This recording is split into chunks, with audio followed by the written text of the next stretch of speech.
الحمد لله حمدا كثيرا طيبا مباركا فيه والصلاة والسلام على أشرف الأنبياء والمرسلين وعلى آله وأصحابه أجمعين وبعد.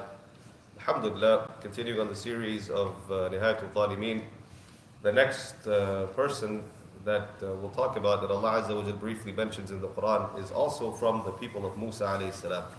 So we did, Musa alayhi salam went through a lot of trouble with his people, right? So he deals with Fir'aun, and then he has the issue with, As-Samiri, and then there's other issues that Bani Israel, they make him go through. And then there's a person that Allah Azza wa Jal mentions in the Quran. He says, أعوذ بالله من الشيطان الرجيم إن قارون كان من قوم موسى فبغى عليهم. That Qarun was from the people of Musa alayhi salam, and فبغى عليهم, so he transgressed against all of them. He was arrogant, behaved arrogantly against all of them. وآتيناه من الكنوز ما إن مفاتحه لتنوء بالعصبة أولي القوة إذ قال له قومه لا تفرح إن الله لا يحب الفرحين.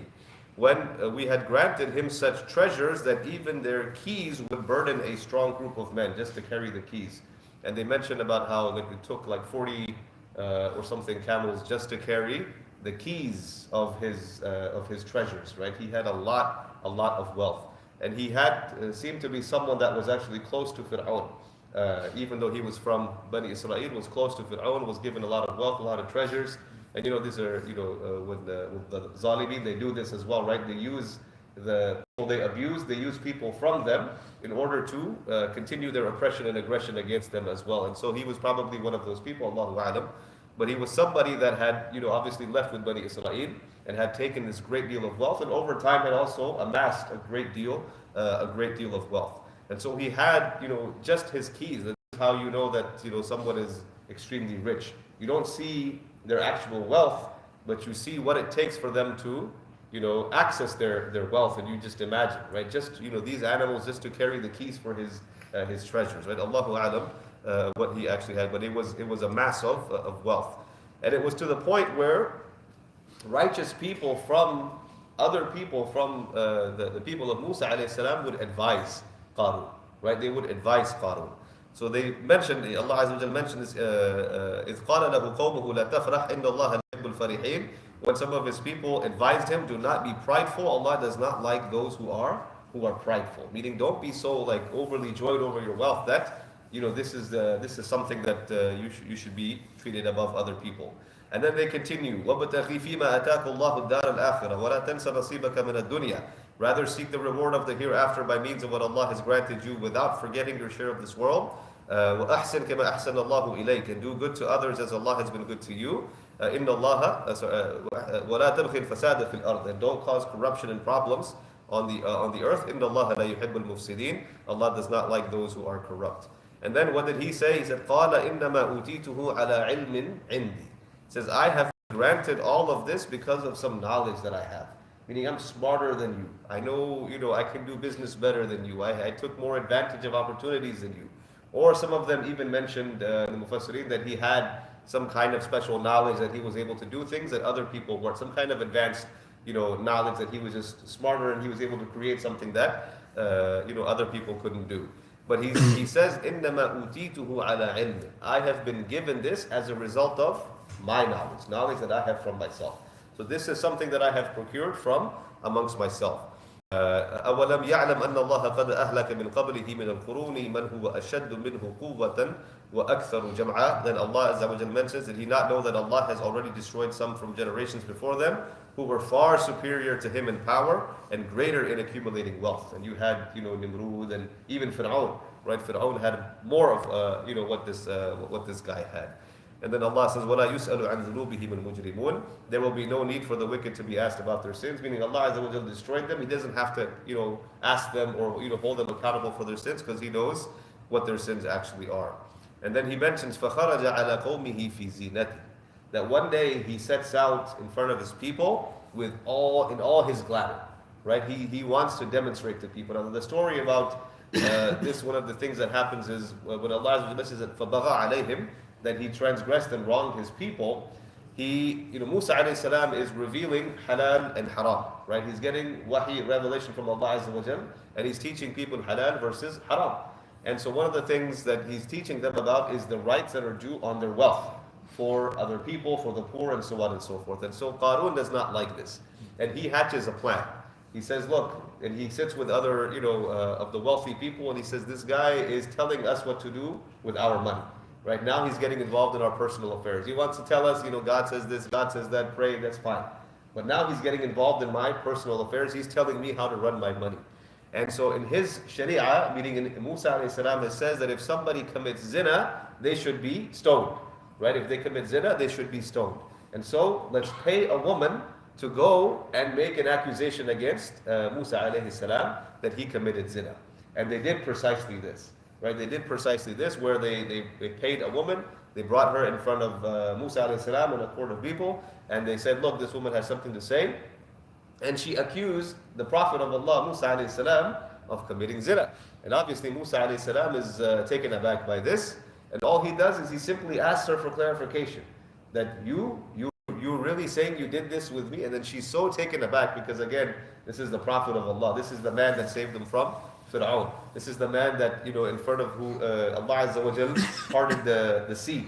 And then everybody crossed. And then he came back and he goes and he brings back revelation from Allah subhanahu wa ta'ala. So this Musa alayhi salam has a presence. Right? Musa alayhi salam has a presence. And when he asks her to confirm from her, are you actually saying you did this with me? She immediately says no, and then she lets everything go. These guys paid me, they told me to say this, and so on and so forth. And so obviously their whole plan falls apart. But he wants to demonstrate how powerful he is. And so فَخَرَجَ عَلَى قَوْمِهِ فِي زِينَتِهِ. He sets out in front of his people in all his glamour, meaning he's got his horses or his camels or whatever it is. He's got his treasures, he's got his belongings. He's wearing his absolute best clothes. He wants, he's just been humiliated. He wants people to understand who he actually is. So he goes out in all his glory. قال الذين يريدون الحياة الدنيا يا ليت لنا مثل ما أوتي قارون إنه لذو حظ عظيم. All right, and then people are people. People are people, right? And so when he goes out in all his glamour and glory, the people say, Allah says, those who desired the life of this world, they said, if only we could have like what Qarun has been given. He is truly a man of great fortune. Right now, he's going to be, because he tried to create a false, accusation against the Prophet of Allah. Now things are going to start happening. So he goes out in all his glory and he tries to get, this is a typical politician behavior, right? You can do the worst things and then you go out and you show people how great you are, right? You can finance a genocide in Gaza, and then the next day you can put the Medal of Honor on a bunch of celebrities trying to make yourself look great, right? Just like the president did the other day. It doesn't change the fact that you're involved in what you're involved in, but this is the habit of people, right? To go out in glory and get praise for things that they're doing. And then وَقَالَ الَّذِينَ أُوتُوا الْعِلْمَ وَيْلَكُمْ ثَوَابُ اللَّهِ خَيْرٌ لَكُمْ. Then those who had been gifted knowledge, they said, shame on you, Allah's reward is better for you.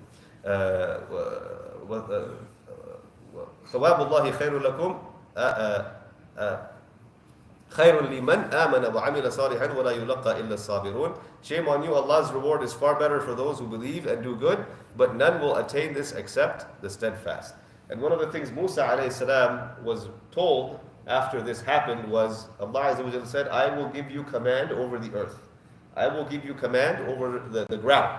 So do what you will to Qarun. What do you want to do to Qarun? Command the earth what you want to do to Qarun.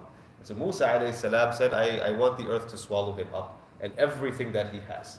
Right? Everything that he has. So this was a decision made by Musa alayhi salam that Allah Azza wa Jal had told Musa alayhi salam he could do, and Allah Azza wa Jal mentioned this, فَخَسَفْنَا بِهِ وَبِدَارِهِ الْأَرْضَ فَمَا كَانَ لَهُ مِنْ فِئَةٍ يَنْصُرُونَهُ مِنْ دُونِ اللَّهِ وَمَا كَانَ مِنَ الْمُنْتَصِرِينَ. Then we caused the earth to swallow him up along with his house, meaning along with all of his treasures. Right? So Qarun and all of his treasures were swallowed up by the earth. No one was there to help him against Allah, nor could he help himself. وأصبح الذين تمنوا مكانه بالأمس يقولون ويكأن الله يبسط الرزق لمن يشاء من عباده ويقدر لولا أمن الله علينا لخسف بنا ويكأنه لا يفلح الكافرون. Then those who had craved his position the previous day, they began to say, it is certainly Allah who grants risk to whoever he wants and takes it away. When people see something like this, their heart immediately changes. Now they're back to their iman. Yeah, okay. Really, Allah gives whatever He wants, and Allah takes away from whatever He wants, right? And this could have happened to us, and the disbelievers will never succeed. And one of the things they mentioned about the punishment of Qarun is that how he tried to boast on this earth, right? There's other places in the Quran where Allah Azza wa Jalla specifically mentions, وَلَا تَمْشِي فِي الْأَرْضِ مَرَحًا. Don't walk on this earth with arrogance and pride. إِنَّكَ لَن تَخْرِقَ الْأَرْضَ وَلَن تَبْلُغَ الْجِبَالَ طُولًا. The way you walk is not going to smash the earth. You know, you're the way you lift yourself up, you're not going to reach the height of the mountains. So Allah Azza wa Jalla specifically talks about, do not walk on this earth like you are something great, like you are prideful and arrogant or whatever. And so here, because he walked on this earth like he was, something, and he's demonstrating with all of his riches, and Allah Azza wa Jalla, what did he do? He opens up, he's walking on, and it swallows him up, and all within moments he is nothing. And he has nothing. He loses everything. And so this is the azab, the end of Qarun. And again, a lesson for us to understand that it is only a matter of time. It is a matter of time. Qarun was in the people, amongst the people for a long time. He had built up his wealth. He had built up a reputation. He had built up his popularity. It was a long time that he was with his people. But then there came a time where Allah Azza wa Jal eventually destroyed and punished him, and this is how we chose to do so. And so again, we're doing this series because we see a lot of dhulm. And sometimes we hope for a reaction from Allah Azza wa Jal the very next day, right? But you see through these stories that sometimes Allah Azza wa Jal will take action immediately. Sometimes He'll give a little bit of time. Sometimes He'll give somebody a lot of time. We covered Nuh alayhi salam, right?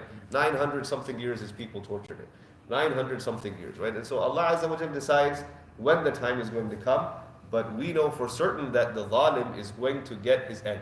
And is going to get something in this dunya, and then there's a portion for them in the akhirah. And we ask Allah Azza wa Jal to allow us to have the sabr, the tolerance, to be able to never lose our iman in these kinds of situations, but to make sure that we're always counting and staying on the right side of our Creator, so that we don't ever fall into that category of being counted amongst the zalimeen.